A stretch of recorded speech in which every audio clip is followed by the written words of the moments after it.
Hello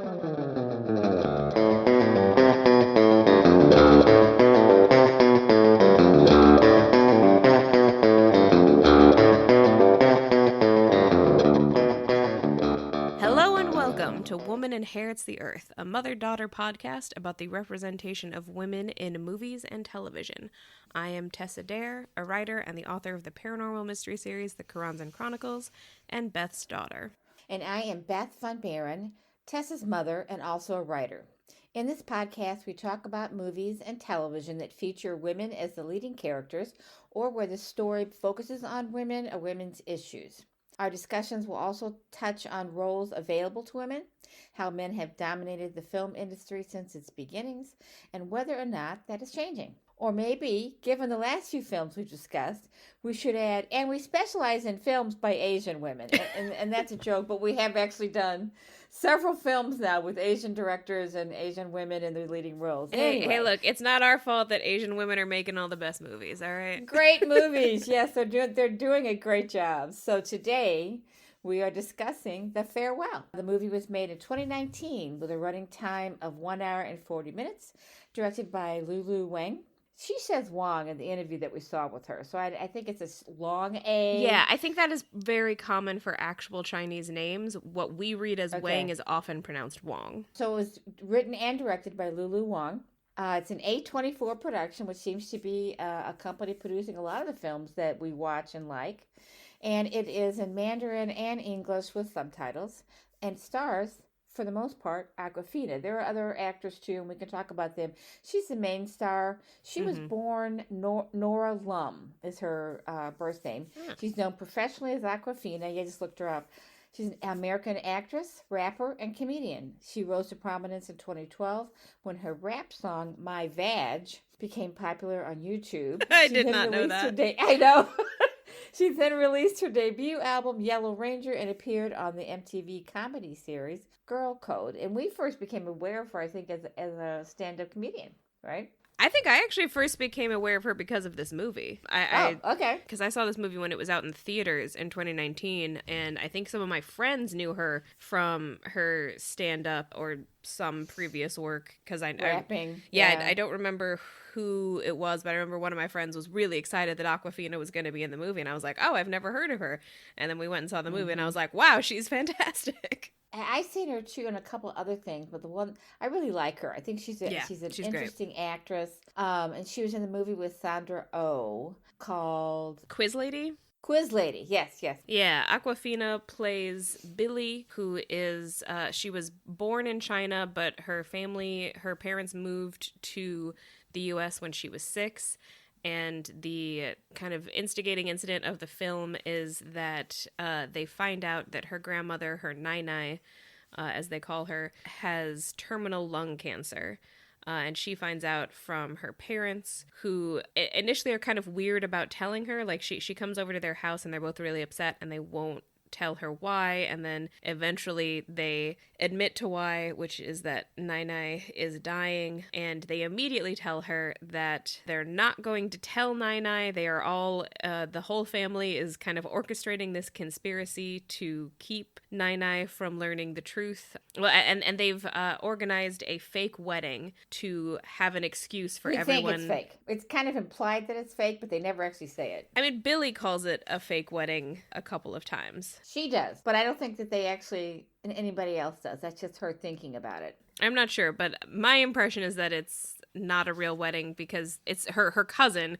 Her cousin has been dating a girl for 3 months, and they're going to put on a wedding for him and this girl in order to give everyone an excuse to come and say goodbye to Nai without letting her know that that's what they're actually doing. And actually, it's based on a true story. In the true story, Miss Wang's family does that. They stage a fake wedding so that they can all say goodbye to the grandmother. And we can talk a little bit more about the true story in a bit. But yeah, initially Billy's parents don't want her to go. I think they actually initially tell her just about the wedding. And at first they don't tell her that Nai is dying. And they're like, don't worry, nobody expects you to go. But her first scene with her family, they're sitting at the table eating, and your dad tells a story or tells a joke about how telling somebody that somebody was dying. It was I can't remember, it was a joke.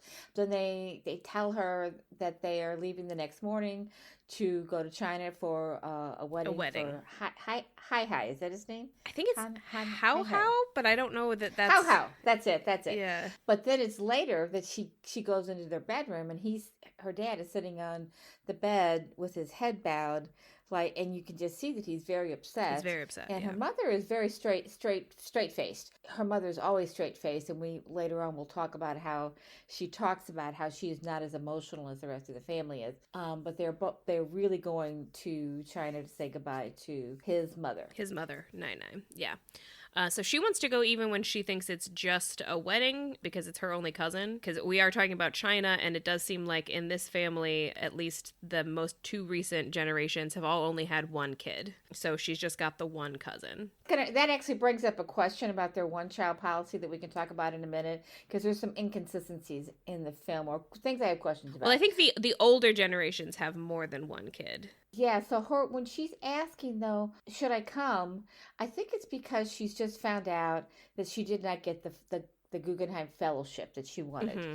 And she's kind of, and we should back up and say there were two scenes leading up to this in the very beginning where she doesn't get the fellowship, and then she's at the laundromat and talking to her landlord's daughter, and they're talking about how she's 2 months behind in rent. Yeah. So she's kind of floundering a little bit. And I think that at first when she thinks, I should go to China to see my cousin get married, the cousin who she has probably not seen in decades or a very long time, it's more about she doesn't have anything else to do right now. I feel like it's also, though, because she also repeatedly throughout the movie expresses a desire to be closer to her family. I think it's also, it's not necessarily about the cousin specifically, but it strikes me as also being about her wanting to see her family for any excuse, because she has a little bit of a monologue later on where she talks about kind of how traumatic it was for her to move to the U.S. It's a major theme. It's a major theme in the movie. So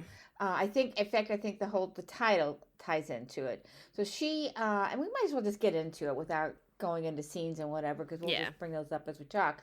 But I think you're right. She does want to go to China, especially when she learns that her grandmother is dying. And the thing is, it hits me in several places in the film that she is closer to her grandmother in many ways than she is to her mother and father. Yeah. Maybe more. Maybe she's close to her father, but her mother is very withdrawn from her emotionally. Her relationship with Nai. So the kind of the actual first scene we get is a phone conversation between her and Nai, which I did also want to talk about the way that is filmed, because it starts with this long shot that is like perfectly framed on this painting that's in the hospital where Nai is, where if you're not looking that closely, it might almost look real. Like it's a beautiful field of flowers with like mountains in the background, and then it like pans out to show you that it's in a hospital, and Nai's standing in front of it. It just reminds me so much of my favorite cut in the second Jurassic Park movie, The Lost World, where like right at the very beginning of the movie, the mother of the little girl who gets attacked runs and sees her daughter and starts screaming, and then it cuts to Jeff Goldblum yawning in front of a picture of a tropical beach that's just, this like deliberately juxtaposed smash cut,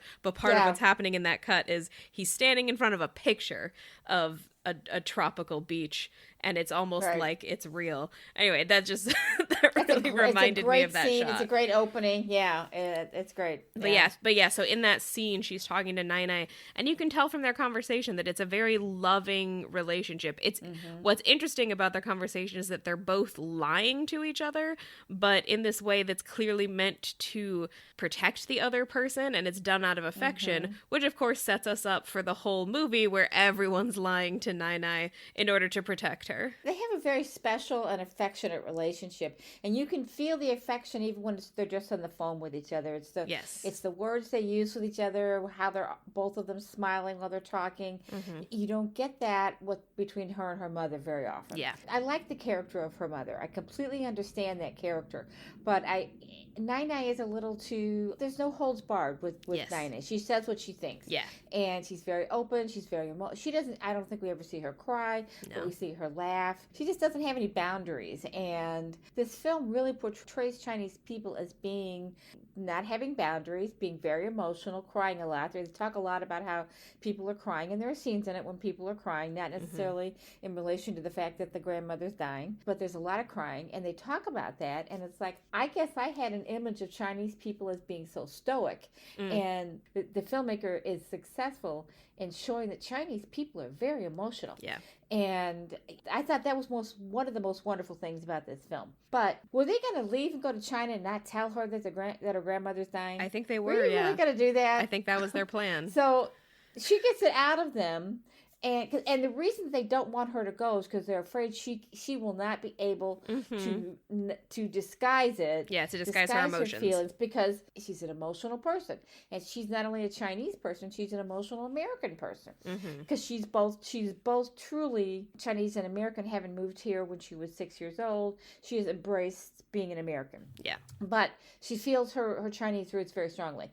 And everybody is afraid she is the one who will spill the beans. She is the one who will do this. We're not really sure why that is, but they all have this idea about her. I feel like it's projection. Maybe it is, because she's pretty stoic. And because they make a point of showing most of the people who comment on her face, she is pretty stoic throughout the whole movie. She does look down at times, but most of the people who comment on her face are not Nai, it's other people. However, they make a point of showing that, like, Nai is noticing other people getting upset, specifically her two sons, who are two of the people who are most on Billy to not show her emotions.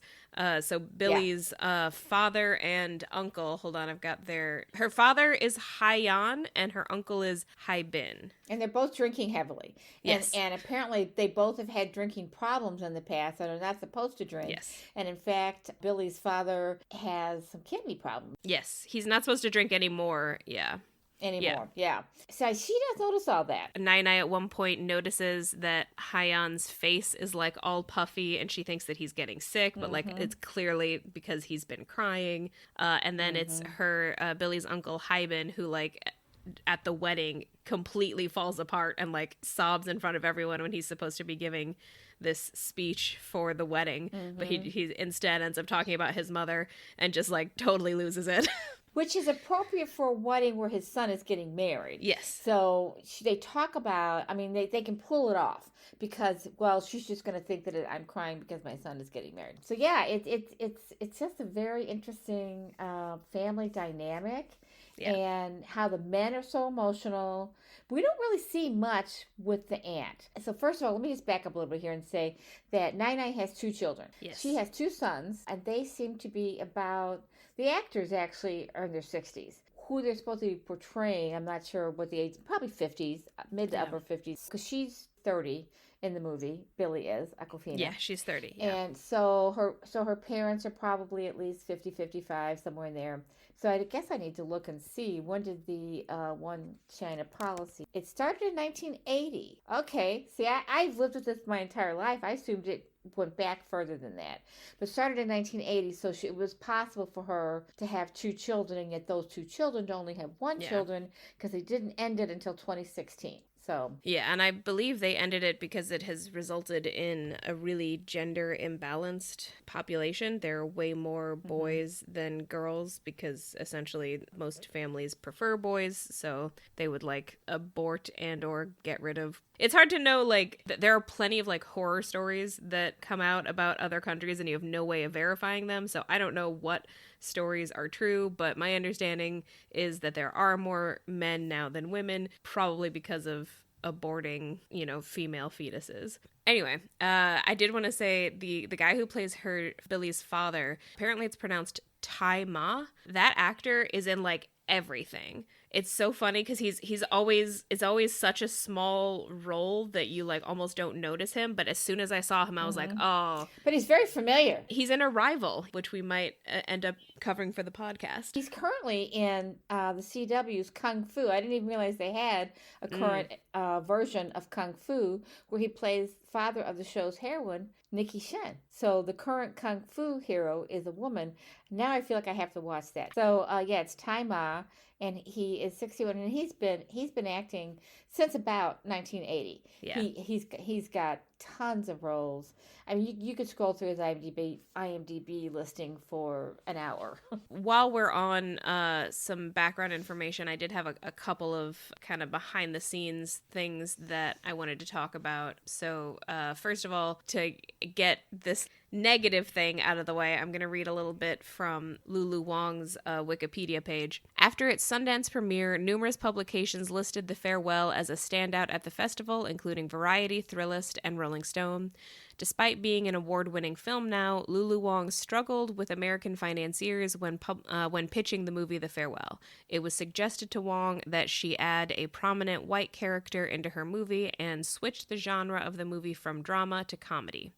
Even when pitching the movie to a Chinese financier, incorporating a white character was suggested. People are so influenced by Hollywood, Wang says, and she strived to break out of that box by refusing to whitewash the film. So that is an interesting little bit of backstory. Does it surprise you? It doesn't surprise me at all, but it's like, it's wild to watch the movie and think, where were they going to put the white character? What would the white character do? They could have given her a boyfriend. Yeah, I guess. But here's the thing. She is the American character. She's not, quote unquote white, but she is the American character. She's American. Yeah. And way more so than her parents are. I don't think her parents have really ever truly adapted to being American. And interestingly, I think her dad has. They don't really talk about why they moved to America. Mm-hmm. So, I mean, presumably for, to make a better living for their family, but it's not stated. And they seem to really miss China in some ways. Yeah, so I do have a friend whose family is from China, and she told me that this is pretty normal among the upper classes in China. It is kind of a strong, prevalent belief that moving to America is just the better choice financially no matter what, that's where you're going to have the most opportunity. And they do talk about that in that one scene with the whole family where they're kind of having a back and forth about China versus America. And I think it's her uncle's wife is kind of making the case for China, but also has to admit that they are sending their son to America for college. Yeah. So my understanding is that that's just kind of an upper class thing in China to do, is you send your kid to America because that's where they'll get the opportunities. Interestingly, you say upper class. So I think there are some financial things going on here that we don't quite understand about Chinese society. When she's first coming in from the airport, we don't know which city this is in, by the way. Yeah. But presumably she arrived in a large city with an airport because they live pretty far away from the airport. Yeah. So she's driving through some urban areas that are populated by these very tall apartment buildings that look like they're 30 or 40 stories tall, and there's a lot of them, and they just kind of consume the landscape. Yeah. So there's this, and then all of a sudden you get to Nai's place, which is a smaller apartment complex. The apartments seem to be only maybe 5 or 6 stories tall. They're a little bit more spaced out, so presumably you have to have a little bit more money to live there. Yeah. Nai has a maid. She has a maid. Yeah. Her sister lives with her, but they also have a maid, and she's paying for the wedding, so she has some money. Now, China is a communist country, so there's all kinds of questions here that they don't... At this point, they are kind of communist in name only. China is actually a very capitalist country in many senses. So we don't know what Nai did for a living when she worked, and they don't get into that. We don't know where her income came from. Yeah, we do know that at one point she was in the army, because that's the scene towards the end. She was in the army. That's a very interesting thing that we learn at the end, yeah. But how did she get to a point where she could afford an apartment in a much nicer part of the countryside? And how can she afford to pay for the wedding? She gives both of her grandchildren money at the end. Yeah. She's got money. Now, the parents, Billy's parents, I'm not sure what her mother does, but her father's a translator. Yes. And his brother, who is older, is an artist, and he has moved to Japan. This is the other background here. He has moved to Japan and raised his son there. So his son, who's the one who's getting married, doesn't really speak Chinese very well, but he's fluent in Japanese. So there's a whole lot of language stuff going on here too. But they all have left. Nine has stayed in China, but the two sons have left. Their families live elsewhere. When we see families, American families, on screen in films, we can pretty much immediately tell what socioeconomic class they're in by where they live, what kind of furnishings they have. But in China, where just the very nature of how they live is so different. The spaces are much smaller because it has historically been a communist country. So it's not like there's a lot of people living out in the countryside, on a ranch with a big ranch house or a big, whatever. It's also it's got a huge population. And that was why the one child policy was instituted. Yeah. My point is that it's hard to tell for Americans looking at this on screen what their socioeconomic position is relative to the rest of the residents of China. So yeah. I found that very disconcerting because I think, and I don't think I've really thought about it before, but I think I need to know when I'm watching a movie, I need to know what the economic background is. It's part of the context for me. And it was a really hard thing to figure out in this film. I don't think I ever did figure it out. I think they are solidly middle class, at least Nine is. At least, yeah. But the two sons, we don't really know. I mean, they have enough money to be able to go back to China, which is not cheap. I mean, they also, someone has enough money for Billy to have been in that apartment in New York for some period of time. Like, she may be behind on the rent, but it's not like the most grand apartment I've ever seen, but it's like a nice apartment, and it's in New York City.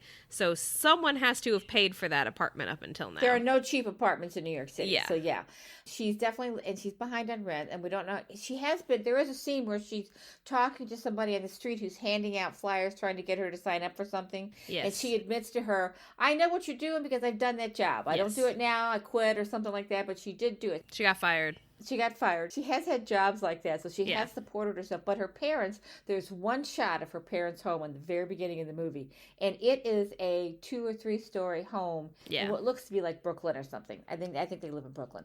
I don't know how much money a translator can make, but presumably the wife works, and so they are solidly American middle class. But we don't know what Nine is from looking at her apartment. Yeah. But again, apartments are just smaller in other parts of the world. Yeah, it doesn't seem like it's that big of an apartment. It's not just big. It's not that it's not big. It's very claustrophobically not big. Yeah. So there's a lot of furniture in it. But I do feel, there's a lot of furniture in it. But I also feel like part of the claustrophobia just comes from the fact that their whole family is like crammed into it.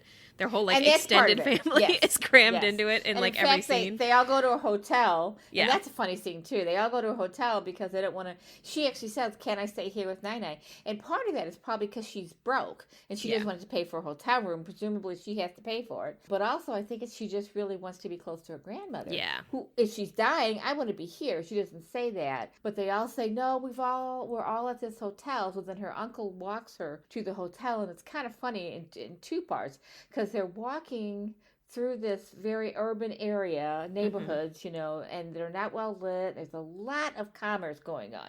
All kinds of shops. It's definitely a business district. They're walking through it, and they've told her that this is a nice new hotel. You're going to like it. It's going to be really nice. On the way to the hotel, he cannot stop saying over and over again, "This is a secret. We can't tell her." And she is dying. Yeah. He says this over voice... and over and over. And she goes, I know. Dad told me. I know. And with each thing that he says, his voice gets like deeper and more grave. Like he's imparting morose. Yeah. He's just morose. It's like, you will feel sad, but you cannot say anything. No matter what happens, you cannot say anything. You must keep this secret. Over and over and over. Anyway, so then they get to the hotel. The second thing that's funny about it is they get to the hotel. They've been telling her what a nice hotel this is, right? This is a brand new hotel. It's really nice. And all we see is the lobby, which is tiny. And here's another thing. In America, hotel lobbies are expansive.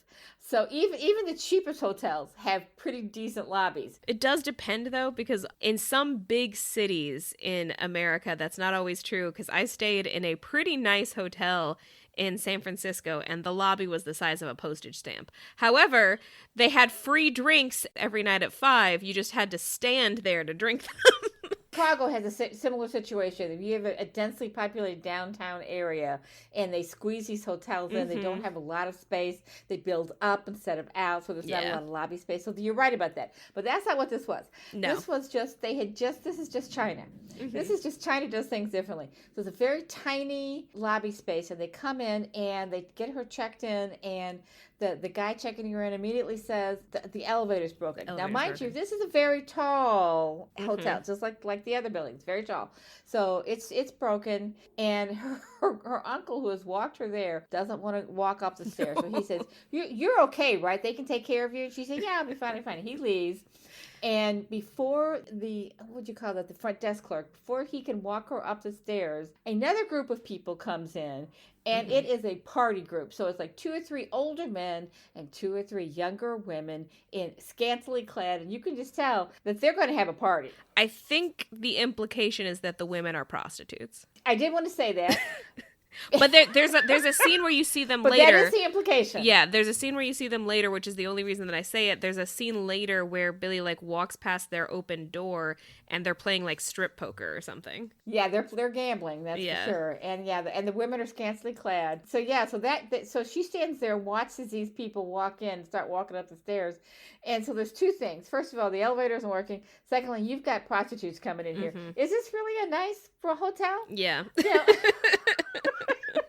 So then she has to walk up like 10 stories to get to her hotel room, and what a scene! What an opening scene! So this is how they're presenting China to us visually. It did make me wonder, I don't think this is a thing in China, but in Japan, they have love hotels. The point of a love hotel is most people in Japan, particularly in Tokyo, because Tokyo is so small and you often have multiple generations living together, it can be really difficult to have privacy. So a lot of young couples will go to a love hotel, which basically just exists so that they can be together. Well, and that may be why everybody said they were going to stay in a hotel, because Nai may actually have had the space for some of them to stay there, but nobody was going to have privacy, because there were it's like a 3-room, 4-room apartment. Yeah. So, And I don't think love hotels are really a thing in China. I think they're mostly Japan, but it did kind of remind me of the concept of a love hotel. Well, now that you mention it, Japan actually has a lot of customs that are much more communal, and it's kind of a wonderful thing to see, but it's also so different from what we're used to. Like in the movie Perfect Days, which just came out, and I won't dwell on this too long, but we've seen a lot of Asian made movies lately. He is cleaning. He's somebody who cleans public toilets. A lot of public toilets in Tokyo, in Japan. Is one of the best things about Tokyo is that you are never that far from a toilet. And they are architecturally stunning. Each one of them is so amazing. And that is an actual project. And we should definitely see this movie. You should see it, and we should talk about it at some point. Okay. Anyway, so there's the public toilet thing, public baths. The public, and it's not just the places where you went. You were telling me about the 2 different kinds. Yeah, the onsen, and then there's a different kind too. Kind of along the lines of hot springs that we have in like places like Arkansas and other places. Yeah. Traditional onsen are fed by hot springs. There you go. They're fed by So you go and you get clean. You clean yourself in a shower, and then you go and sit in the hot springs bath. There's like 3 or 4 scenes like that in this movie, and then there's the toilets, and it's just the main character in Perfect Days does not even seem to have a bathroom in his home. He brushes his teeth at the kitchen sink. That's how small his place is. Anyway, so communal living is just it's a thing that we're not used to in this country, because we have real high standards for privacy, as we have discussed in previous episodes of the podcast. And China has it's not quite that communal, but there's definitely, they are squished into very small spaces in China. Just had a couple of talking points I wanted to make sure that we covered. We already covered one of them, which was, it just was very funny to me that the adults kept telling Billy that she can't show her emotions, but then like her father and her uncle are kind of the two who end up falling apart the most. Yep, they are. And then I did want to talk a little bit more about her relationship with Nai. We covered it a little bit, but I wanted to specifically talk about how they keep having this back and forth. Like Nai keeps asking her whether she has a friend yet, and what that's great. And Billy's like, well, I have many friends. And Nai says, no, a special friend. She means a romantic interest. And it's always, it's one of those kinds of backs and forth between a grandparent and grandchild that is in some ways very like stereotypical, but a lot of the time when you see that depicted in stories, it's kind of a moment of strife between the two characters. It's often like one character sort of harping on the other. But when Nai and Billy do it, it just feels so like sweet and loving, and they kind of tease each other. It's almost like a mutual teasing. Absolutely is, because when she says to her, they're talking about Mr. Lee, who she lives exactly. with. Yeah. We don't really get into what kind of a relationship that is, but at one point they're talking, and Nai tells her that she needs somebody to take care of her. Yeah. And Billy replies, does Mr. Lee take care of you? Yeah. And then she responds with, well, it's good to be independent and self-sufficient too. Yeah. So we're not really sure why Mr. Lee is there or what he does. Yeah. But although later in the film he does bring her some hot water for her feet. Yeah, they definitely cohabitate. I feel like there's one instance where she says that she married him, because I feel like Billy asks her if she regrets marrying him, but I think it's just the one time, and I'm not 100% sure that is the phrase that was used. But it is certainly... I didn't get that at all. They say with him. You're with him. They don't really say married. Yeah. So I don't know. I mean, it certainly seems like she maybe doesn't actually have that much affection for him and is just sort of having him around to have someone around. That certainly seems to be her take on it, that she's just got him around because it's better than being alone. Does he say any words in the whole movie? I don't think he does. Being alone is a big kind of an underlying theme in this movie. And she has addressed it by having him move in, or whatever it is they're doing. Yeah, whatever is going on. Her sister also lives with her. Yes. Her sister lives with her, and we find out really late in the film that her sister is married, and her sister's husband is off working in the fields somewhere, and she hasn't seen him in 5 or 6 years. Yeah. There's just all kinds of weird stuff in this movie. Yeah, kind of wild. Yeah. So that back and forth between Nai and Billy is just so sweet. It's funny and sweet. Yeah. And so funny. And Nai is like in some ways this kind of like stereotypical old-fashioned monarch, but in some ways she's almost the reverse of that, because it feels like everything that she does is kind of irreverent. She's very irreverent. You get the feeling she's a feminist too, because when she says to her, okay, it's good to be independent and self-sufficient too. Yeah. The impression that I get is that Nai has lived so long that she is no longer hung up on whatever old-fashioned customs may have hung her up in the past. It's like she's reached a point in her life where all she wants is to just have fun and be merry, and it's just really adorable to behold. Oh yeah, also we should talk about the exercises that she does. The ha. Oh God. Well, the thing about Nai, before you get to that, is that she is just a well-rounded person.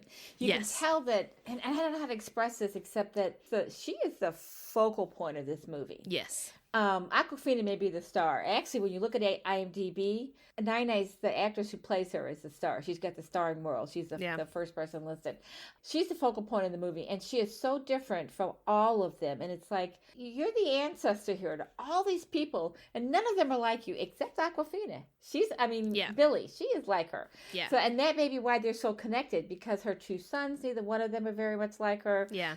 They married. We don't really know much about the cousin. He's very emotional later on in the film. Yeah. But he's also very young, so he isn't that fully formed. But, Billy is 30. So she is kind of fully formed, and she's gone out into the world. She's left she left China too, but she's left her parents' home, and she is trying to make her way in the world as an independent and self-sufficient woman. And Nai understands that and appreciates it, and does not criticize her. She questions her, but she doesn't really criticize her. So it's a wonderful It's a kind of affectionate relationship I had with my grandmother. Sometimes you have to skip a generation because your parent is so invested in your success Yeah. that they can't always pull themselves back, but a grandparent can be equally invested but also see the bigger picture because Yeah. they've raised a child. They sent children out into the world. They know it, and they have different expectations for their children, for their grandchildren, Yeah. than they did for their children. So, Yeah. and that relationship can sometimes be a much closer and more loving and open. It's a very open relationship. They talk about everything. And it does feel like that is part of what is at the heart of Billy's relationship with her mother, is this kind of, her mother is so intent on doing the right things to make sure that Billy is successful, and is so intent on Billy's success that she's a little bit ignored her more emotional needs, not intentionally, and I want to get more to that in a second. But before we move on from Nai, I did just want to briefly talk about her military friends. Towards the very end of the movie, at the wedding, Nai is hanging out with these three guys who, I guess they were all in like a squad together or something. And Right. at a certain point, two of them sort of start talking about how they were like in love with her. And one of them in particular is like, I was going to ask you to marry me, little Nai, or whatever he calls her. And she like corrects him and is like, no, I'm old now. I'm not little anymore. I'm old. And it's just this very cute, like, they're all just sort of joking and laughing, and they're partly joking and laughing about what were probably once very like turbulent emotions to them, but they've just, they've lived so long past it that now it's just kind of a joke. And I felt like that was such a good encapsulation of where it feels like Nai is at. Like she's no longer pressed by these turbulent emotions. Everything is just kind of a fun joke to her now, and I feel like that is part of what brings this beautiful levity to her relationship with Billy. We should also point out that everybody at this dinner is pretty drunk.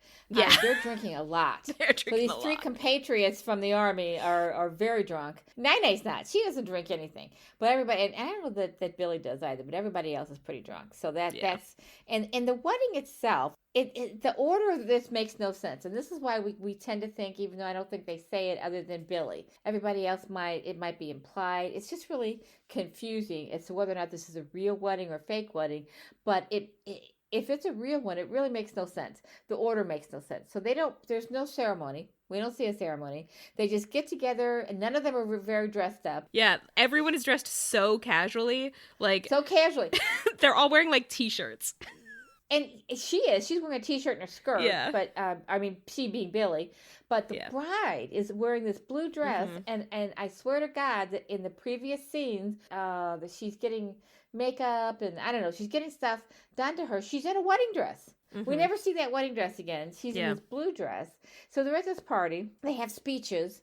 Then uncles are crying. That brings down the mood. Then the grandmother starts talking about her friends and the war, and then Billy's speech, which was actually pretty good. I thought it was not very long, and it was just a lovely tribute and a toast to being home. Yeah. And then she forgets to say congratulations. She comes back and says congratulations, and then they're singing. Why do Asians love karaoke so much? I don't get that. But it's almost every single Asian movie I've seen over the last 2 or 3 years, there has been a karaoke scene.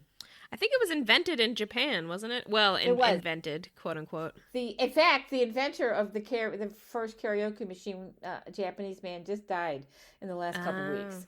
So wow. So I guess it is an Asian thing.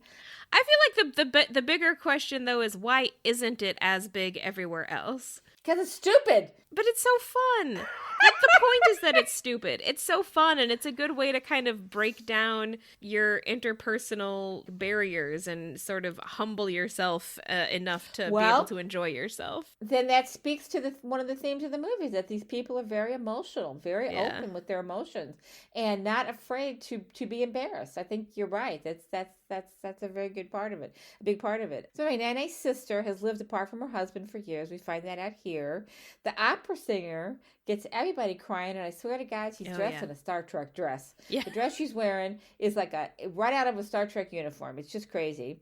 And then the groom starts crying, and this is a funny visual. How is his name? Yeah. Starts crying over the opera, can't stop crying. Pretty soon he's sobbing, and then so you see him with crying, and then there's because he's been drinking a lot. He's been playing a drinking game, and he kept losing. He's very drunk, but he was he starts crying, and then there's like 2 or 3 scenes where it keeps getting bigger, and finally in the third scene he is surrounded by 10 women who are trying to console him. Yeah. And that's a really funny visual. But anyway, so the wedding is just very strange. It's basically a banquet. Yeah. And they drink a lot, and then they give speeches, and they do karaoke. Call it that at one point. Nine refers to it as the wedding banquet. Yeah. So the juxtaposition of American and Chinese cultures in this film is fascinating to me. There's a lot of similarities too, but there's a lot of differences. American family dinners are a little bit more low key, but not always. They tend to get represented in movies as being chaotic and combative, because those are usually when we see family dinner scenes in movies. That's what's going. There's some kind of combativeness. Everybody takes turns talking.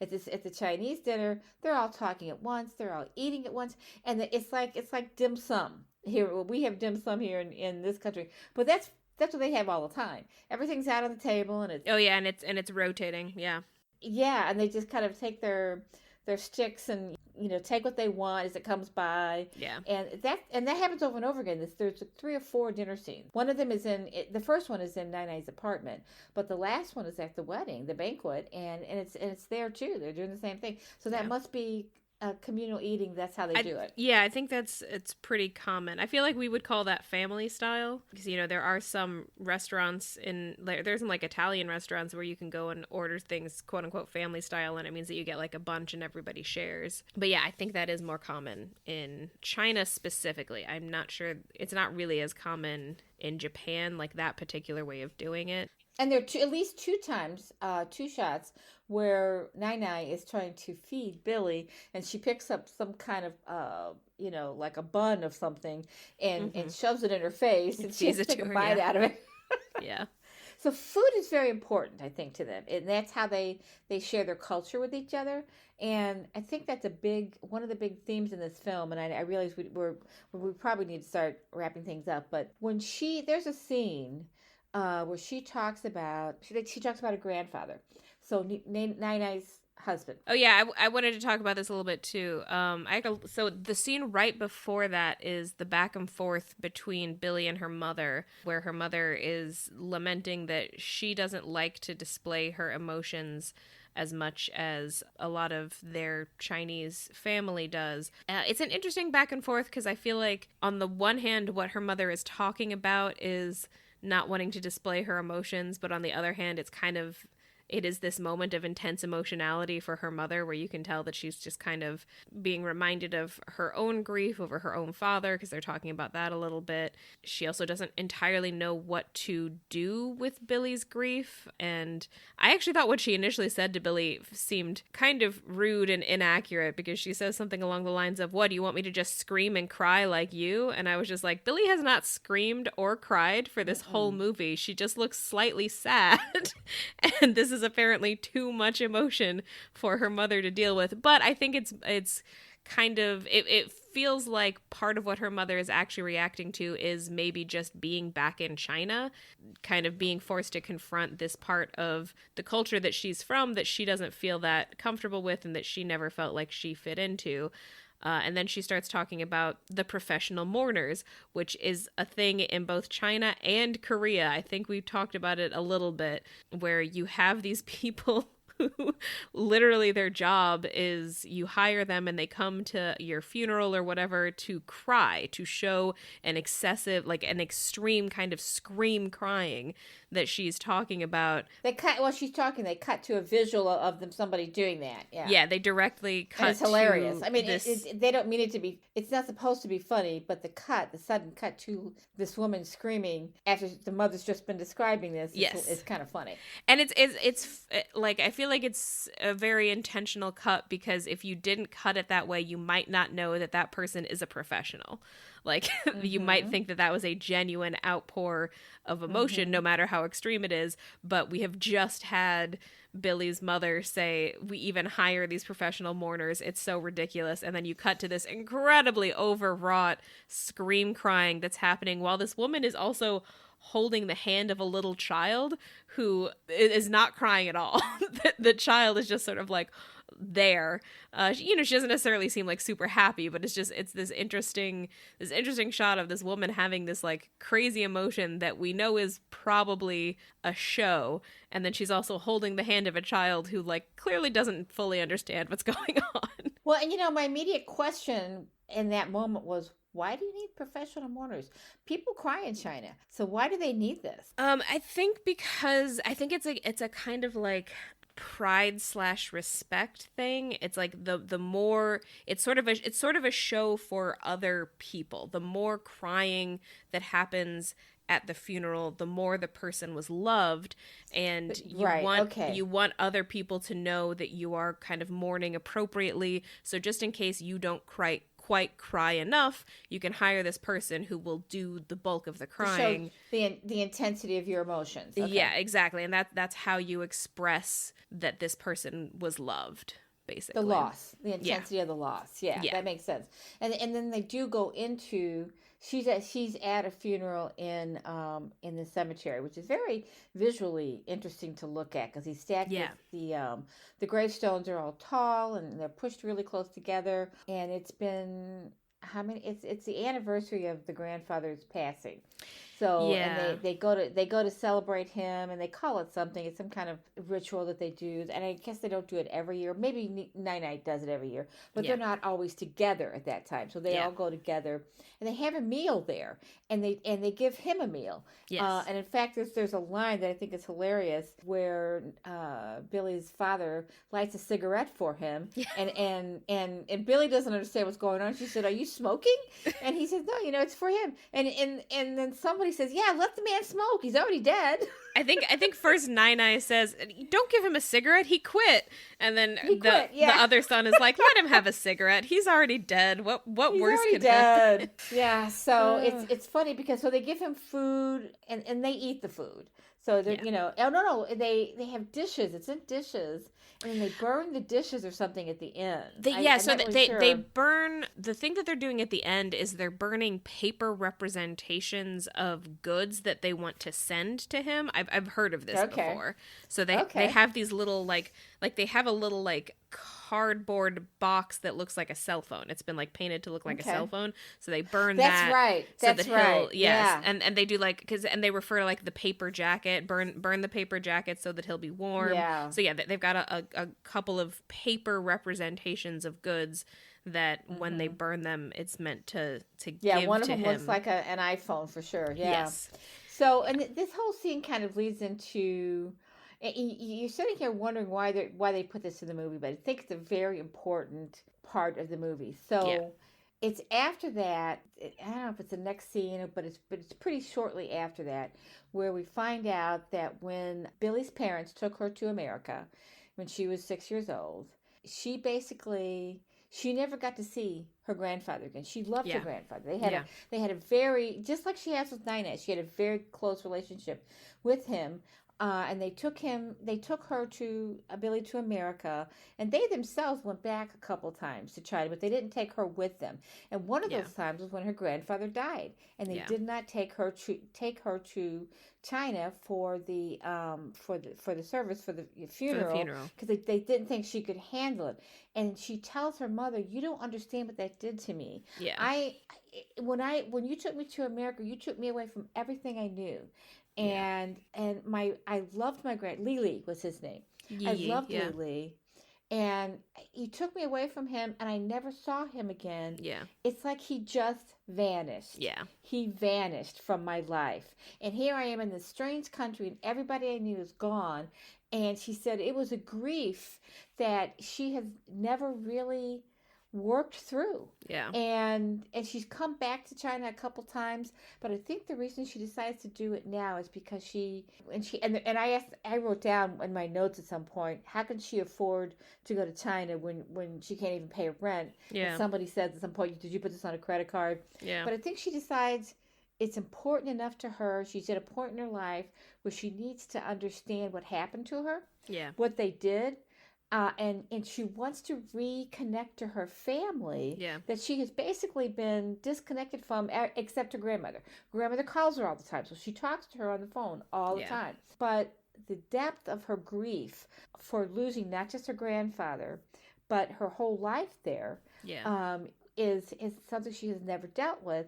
And she tells her mother this. She says, I needed to work through this. So then they kind of get to a point where she's still not completely convinced, this is Billy, that they have done the right thing by not telling Nai that she's dying. Yeah. But they have a conversation about it, and they talk about it, and she comes to understand. Well, one of the things they say is we don't tell them because research shows that if they know they're dying, they'll die faster. Maybe that's the doctor who says that. But one of the things that they do, what is the story they tell her? That we keep this from her. It's what we've always done. She did it to her husband. Yeah. She didn't tell her husband that he was dying. And why did she do that? What was the story that they tell? One of the things they say is that they think it's the fear that kills you, not the actual cancer. But it's something else. It's the family taking. This is what it is. It's the family taking on, absorbing That's a different scene. The pain. Yeah. So she's eventually going to be told right before she dies. But during those months, as it turns out, years, when they are dying, the family takes on that burden of having that fear so that the loved one doesn't have to have it. Yeah, I wanted to talk about that scene. So there's two scenes. There's one scene where she brings up with a couple of the different family members that she doesn't think that they should do this, and her father kind of agrees with her. She and her father say to the other family members, in America this would be illegal. They're both not sure kind about of that, but okay. I mean, they're keeping medical information from her. Also, there's a scene where Nai sends a completely unrelated person to go and pick up her test results from the hospital, and that would definitely not be allowed. So there's one scene where she and her father say that this would not be acceptable in America, and they think it would even be illegal. And then after that, there's a scene where she finds her father and her uncle late at night. I think they're somewhere near the lobby of the hotel, and they're getting ready to smoke, which apparently her father also used to do and also quit a while ago. And I think she's going because she hopes that she's sort of gotten her father on her side, and that maybe together they can decide to tell Nai, but he tells her that he won't go against his family. That's not really an option. And that's when her uncle explains that she doesn't understand what they're doing because she moved to the West too young. And in the West, your life belongs to you. But in the East, your life is a part of a greater whole. And that what she's really feeling right now is she doesn't want to take the responsibility of holding this emotion for Nai. And she thinks that if she tells Nai, she won't have to feel guilty anymore, and Nai will feel these negative emotions instead. But it's her uncle's take, and he represents it as sort of the ideology of the whole country, that what they're doing is carrying this grief for Nai. Yeah, so that she doesn't have to. And this is a turning point. This is the turning point in the movie, I think. And because it's a sudden awareness and awakening for Billy. And the problem is that Billy didn't know. She is trying to understand. I think the real reason she wants to see her grandmother, and that's certainly the reason why she travels to China. But she also wants to understand why they are doing this, because she wasn't raised in China. Her parents did not. And they didn't bring that ideology with them. Yet they're going back to it, and they're doing doing exactly what their ancestors and their culture and their community want them to do. And all of a sudden, when he explains that to her, it's an awakening for her. So when they see her, they all of them go to the hospital trying to prevent the person who's picking up the results, Mrs. the Gao, test I think. results. Yeah, she's picking up the results, and so they alter the results and she's in on it.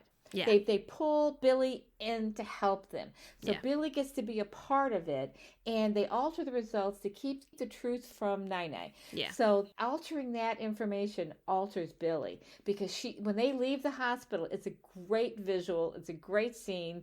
They are united. They come out of that building, and it's in slow motion. Yeah. It's a superhero walk. It's what's the movie? Reservoir Dogs. Yeah. It's that group where they're all walking together, and they've got a common purpose, and they're united, and it's a slow motion scene. She's not quite smiling, but she is there, and this is the farewell she needed. And that's why why I said I think that's what the title is about. It's a farewell to her grandmother, but it's also her being a part of that farewell and being able to say a farewell to the country that she didn't get to grow up in. She likes America. She goes back. She willingly goes back to America. She knows she's an American girl. She's done that, but she wants to. I think all of us at some point feel need to understand the culture and customs from where we came. Yeah. And this is her opportunity to do that. She gets to be in the bosom of her family. She gets to be embraced by them and be a part of the group effort to protect and love their Nai. Yeah. So I think it's a great scene, and it was in that moment that I understood what the farewell was too. I think we have high hopes for her at the end, that she's finally kind of dealt with this loss, and might actually be able to move on in her writing. Yeah. And maybe get the next Guggenheim Fellowship. Well, I will say it's really, really hard to get a Guggenheim Fellowship. It's a little bit wild to pin all of your hopes on getting a frickin' Guggenheim Fellowship. I think she knows. So when she's trying to explain it to people, there are other fellowships, by the way. I mean, there are many others. Things there's lots of stuff she can do. I would like to backtrack just a second here. When we're talking about whether or not it would be illegal in this country not to tell somebody they were dying. I will tell you that my paternal grandmother, died in 1970 from cancer. Nobody told her she was dying. And that's recent, because it's in my lifetime. Yeah, that is kind of wild. Yeah, it's changed. And when you were talking about it, I remembered it. I was 12 years old. So I knew she was very sick. And she knew she was very sick. She probably suspected. 1970 wasn't like she was living under a rock. Yeah. She knew that her symptoms were very bad and they weren't getting better, but nobody told her. Nobody let the doctors tell her. That has changed. Yeah, I don't think you could do that now. I think ethically, it's not a legal thing. I think it's an ethical thing that you cannot. People are in charge of their own destinies, and they have the right to know what's happening to them. I mean, when I say illegal, part of what I mean is, I think if you did that now as a doctor, your patient could sue you and win a lot of money. Yeah, and we just have we have a lot of laws around who can access medical information for an individual. There's a lot of very intense privacy around that. Thank you, Bill Clinton. Yeah, the scene where Mrs. Gao goes and is able to pick up her test results. I was like, doctors won't even leave you a voicemail with your test results. No. You have to, you can get them over the phone, but you have to actually be on the phone. They won't leave you a voicemail in case it gets into the wrong hands. Okay, so I did have one other piece of trivia for this film, which is Nai-Nai's sister, who I guess is referred to as Little Nai-Nai in the film, because she's, also a grandmother.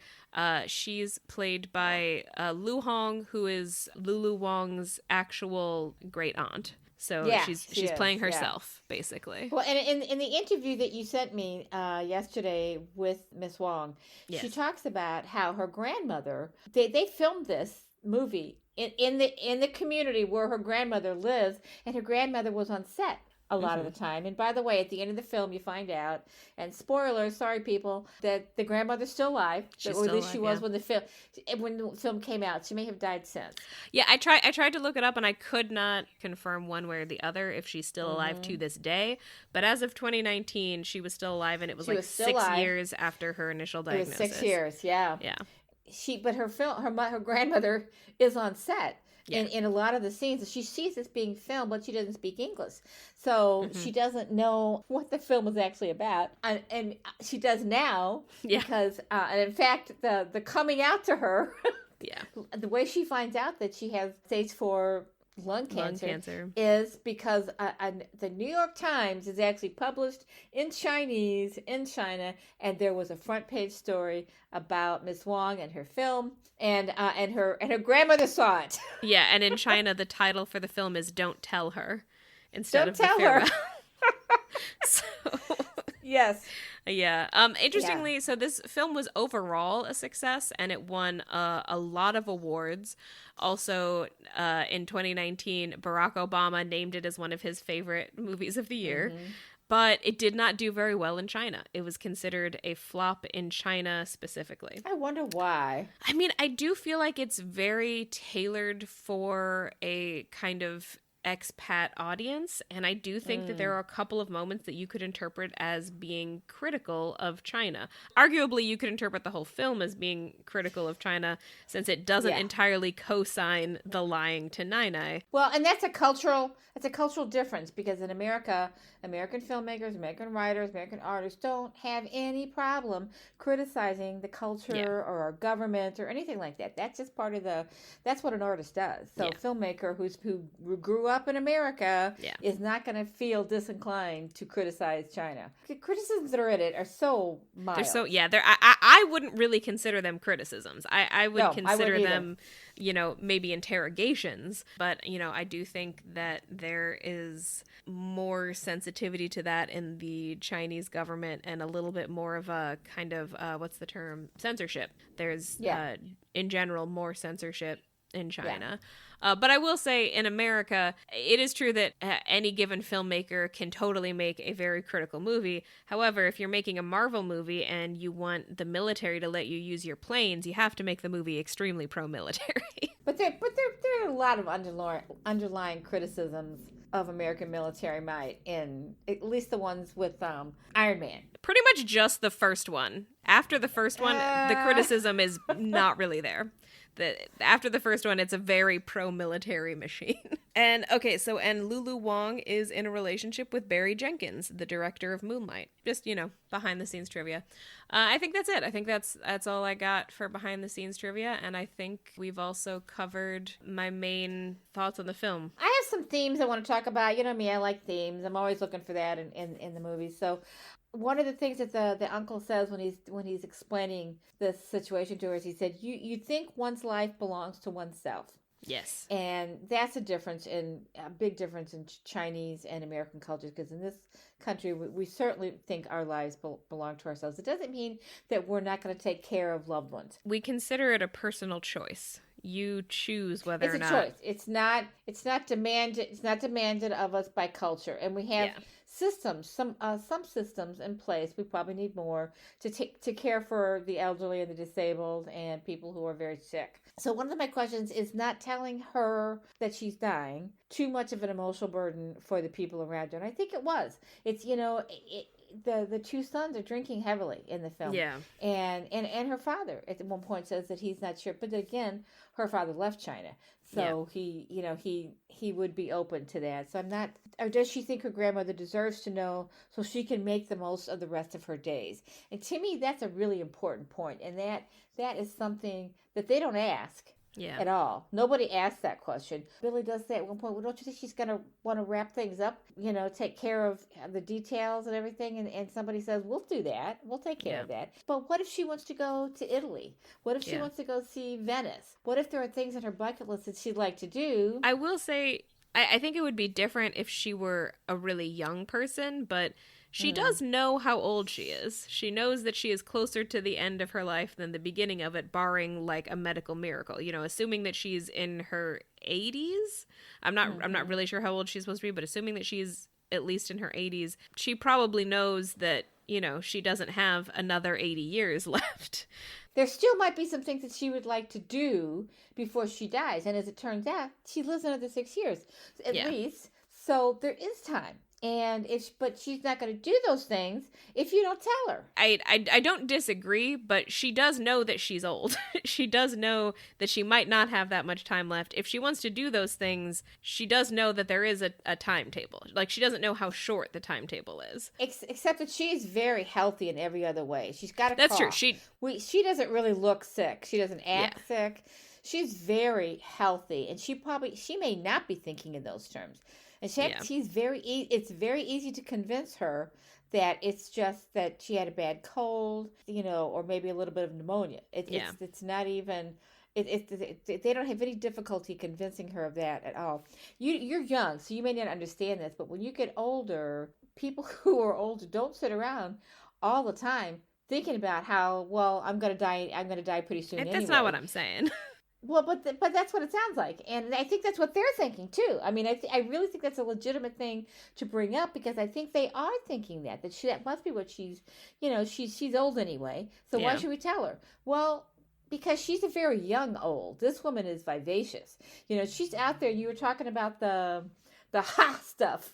Yeah. I don't even know what that is, but she goes out into the street and stands out there and does all these exercises that thinks that she's made up herself, and it's hilarious to watch. And actually the actress Awkwafina keeps circling her when she's doing it. It's like she doesn't know what to do with herself, with her body. I don't think she made it up, because I've seen other older Asian people do stuff like that. I think that's kind of just a practice. I can't, and they also, I had the subtitles on and they called it something, and I don't remember what it was, but they had like a term for the exercise. So I don't think she made it up. I think it's a thing. That's Tai Chi, because that's much slower. I'm not sure what it is, but I do think it's a thing that mostly older Asian people do. It's like a way to keep your body going. She's doing a good job of it. I mean, she's got a lot of energy. Of course, this is the actress, and presumably the cancer hasn't spread yet, or isn't too bad. She's on medicine, but they're not really concerned about. But in this country, even 80-year-olds get treated for cancer and get chemotherapy, because we expect them, if they're in good health, to be able to beat it. So maybe that's a cultural difference in the two countries. I don't know. Ultimately, I do think that everyone deserves to know. I do think that Nai deserves to know. I think she does too. And everyone does. But I also do think that her uncle does have a point. The concept of caring for someone communally is a good point. It's just, for me, I would want it to be expressed differently. I wouldn't want it to be expressed through withholding information. But there is something very, very beautiful about the concept of trying to hold emotions for another person to lessen their burden. And, I think I've talked about this before. I do think that American culture is far too individualistic. And I think that nowhere was that clearer to me than when people had freaking meltdowns about wearing a mask in public during the middle of a once-in-a-lifetime pandemic, and the country that, as far as I know, dealt the most well with it was South Korea, where people did wear masks and also were fine with, getting their temperature taken when they entered a restaurant or any kind of public place. And as soon as we talked about that in America, there were meltdowns about, I don't want to let these people take my temperature. I don't want the government to have my information, as if we haven't already sold all of our personal information to Apple a million years ago and Facebook and all of these other places. It's just, I think America could stand to lose a little bit of the individualism. Now, that being said, I do still think that you should be told if you're dying. And I think my favorite part of the movie is when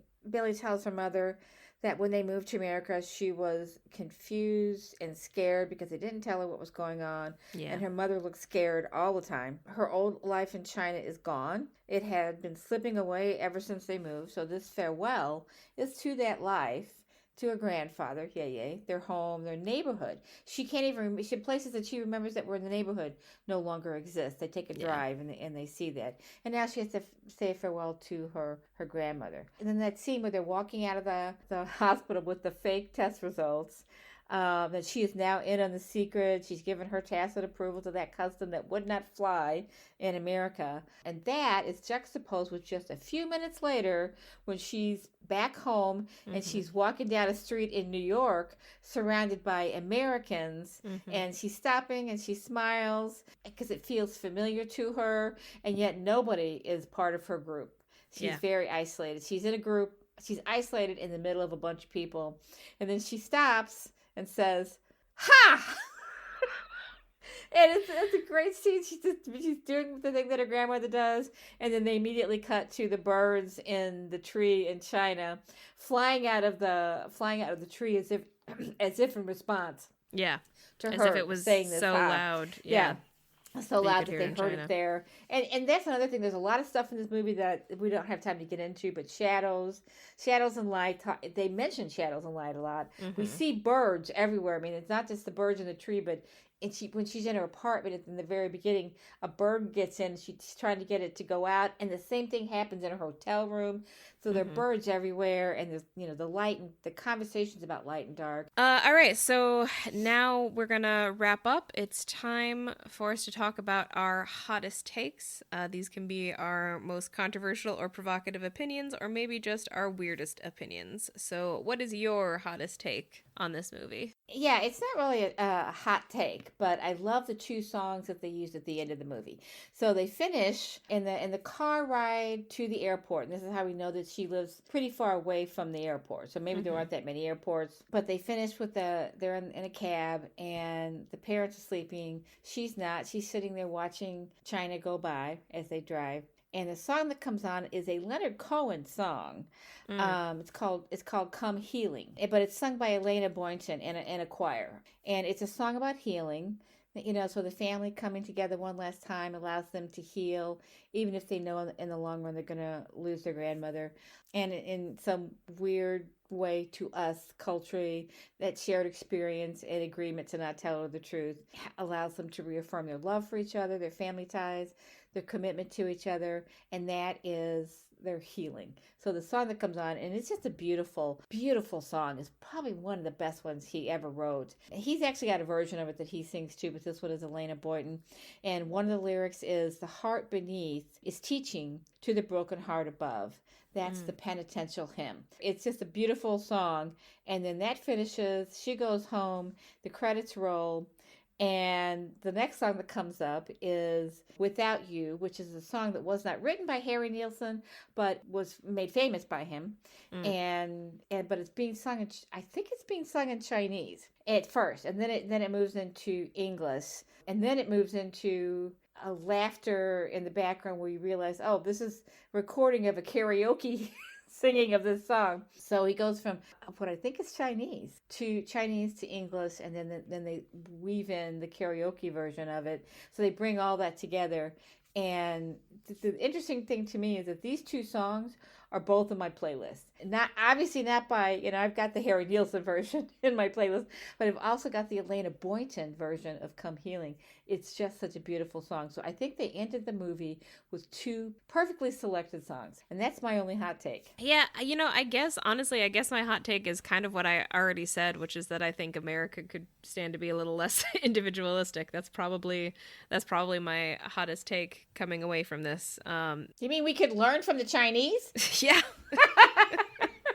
I think my two kinds of favorite scenes are Billy's interactions with Nai. I do love the scene where they're doing her exercises, and she makes a crack about like hitting her butt, and Nai laughs. And also the fact that Nai's cute nickname for Billy is "Stupid Child." All the time. Says it all the time. And it's loving. She says it lovingly. And my other favorite scenes are the scenes between Billy and her uncle. I think her uncle is a really fascinating character for someone who's like not necessarily the main character.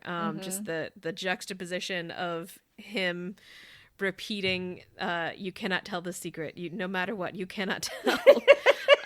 with like That's a him funny then scene. falling apart in front of everyone. And also, you know, he's the one who presents the kind of philosophy of what they're doing. So I feel like in a way he kind of like represents the core question at this film, which is why are they lying? Is it right to lie? And I think the film, you know, eventually Billy goes along with it, but I think they do it in such a way that the film kind of doesn't really make a decision one way or the other. This is just what they're doing. Maybe it's right, maybe it's wrong, maybe none of the ways that we deal with death are correct. Who knows? Yeah. So yeah. And I agree with Barack Obama. I think this is one of the best films of 2019, without a doubt. It's a lovely film.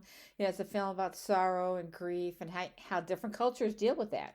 And there are very different ways that we do that. That, dear listeners, is all for today. I'm Tessa Dare. You can find me at my website, tessadare.com, where you can sign up for my email list, or you can follow me on Instagram at author.tess.adair or on TikTok at author.tess.adair. Or you can follow us on Patreon at patreon.com/whereyoulead. I am Beth Von Barron. You can follow me on Instagram at STL_writer_Beth, or sign up for my weekly Substack email, Saturday Morning Musings, at stlwriterbeth.substack.com. This has been Woman Inherits the Earth. Thank you for listening. We hope you enjoyed it, and we'll tune in for our next episode in about 2 weeks. See you then.